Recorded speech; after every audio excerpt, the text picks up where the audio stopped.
तो आज हम बात कर रहे हैं उस अजीब सी हिचकिचाहट की, वो जो हाय कहने के ठीक बाद महसूस होती है। हाँ, वो स्मॉल टॉक वाली मुश्किल। बिल्कुल। हमारे पास कैसे किसी से भी बात करें किताब के कुछ हिस्से हैं, और मुद्दा यही है, छोटी छोटी बातें कैसे शुरू करें, कैसे जारी रखें। और दिलचस्प बात यह है कि ये सिर्फ कुछ लोगों की दिक्कत नहीं है। किताब बताती है कि बहुत कामयाब लोग, मतलब टॉप के अधिकारी भी, कई बार अजनबियों से बात शुरू करने में असहज होते हैं। अच्छा, ये तो हैरानी की बात है। हाँ, ये कुछ स्टेज पर जाने की डर जैसा है। जैसे बड़े बड़े कलाकार पाब्लो कैसल्स या काली साइमन, उन्होंने भी ये महसूस किया है। और किताब में ये भी था कि इसका संबंध शायद दिमाग के रसायन जैसे नॉरपेनेफ्रिन उससे भी हो सकता है। बिल्कुल।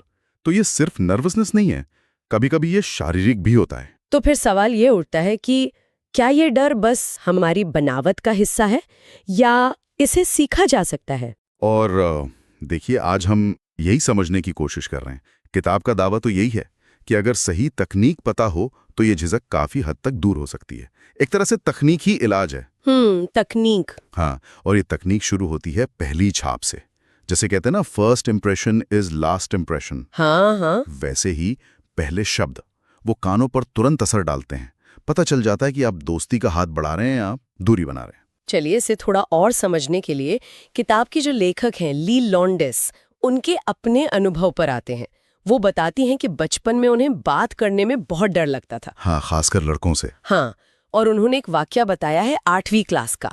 स्कूल प्रॉम के लिए एक लड़के यूजीन, उसको पूछना था। ओह, ये तो बड़ा मुश्किल काम रहा होगा उस वक्त। बहुत। वो लिखती हैं कि हफ्तों पहले से हाथ पसीज रहे थे, दिल धड़क रहा था जोरों से। और उन्होंने फोन करने से पहले पूरी स्क्रिप्ट लिख ली थी, है ना? हाँ, कहाँ रुकना है, कहाँ सामने वाले के जवाब का इंतजार करना है, सब कुछ। लेकिन फिर हुआ क्या? हुआ ये कि जब फोन मिलाया तो इतनी घबराई हुई थी कि एक ही सांस में पूरी स्क्रिप्ट बोल गई, बिना रुके। अरे बाप रे। और सबसे बड़ी गड़बड़ पता है क्या हुई? क्या? फोन यूजीन का था ही नहीं, वो किसी और लड़के डॉनी, उसका नंबर था। ओह, तब तो बहुत ही अजीब स्थिति बन गई होगी। हाँ, सोचिए जरा।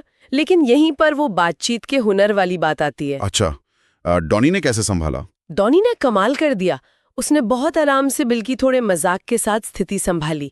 उसने गलती की जिम्मेदारी भी मजाक में खुद पर ले ली और लील को एकदम सहज महसूस कराया। मतलब उसने बात को टालने की बजाय उसे आगे बढ़ाया। बिल्कुल।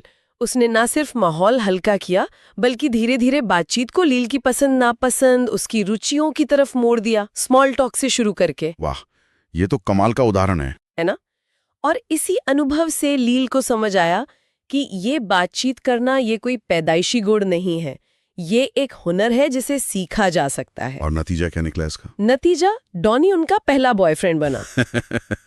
देखा, यही तो मुख्य सीख है इस किस्से की। छोटी छोटी बातें करना ये सीखा जा सकता है, ये कोई रॉकेट साइंस नहीं है। सही बात है। और ये गहरी मतलब वाली बातचीत की तरफ पहला कदम है। बिल्कुल। और जैसा किताब में कहा गया है, जब आप ये मानने लगते हैं कि आपके पास खास तकनीकें हैं बात करने की, तो आपका दिमाग खुद ही उस डर का एक तरह से तोड़ निकालने लगता है। मतलब आत्मविश्वास बढ़ जाता है तकनीक जानने से। हाँ, ये सिर्फ क्या बोलें का सवाल नहीं रह जाता, बल्कि कैसे बोलें इसकी तकनीक का मामला बन जाता है। तो अगर हम आज की बातचीत को समेटें, तो कैसे किसी से भी बात करें के इन अंशों से हमने ये समझा कि छोटी छोटी बातों का डर ये बहुत आम है। हाँ, इसमें कोई शर्म की बात नहीं है। लेकिन अच्छी बात ये है कि ये कोई ऐसी चीज नहीं जिससे पार ना पाया जा सके।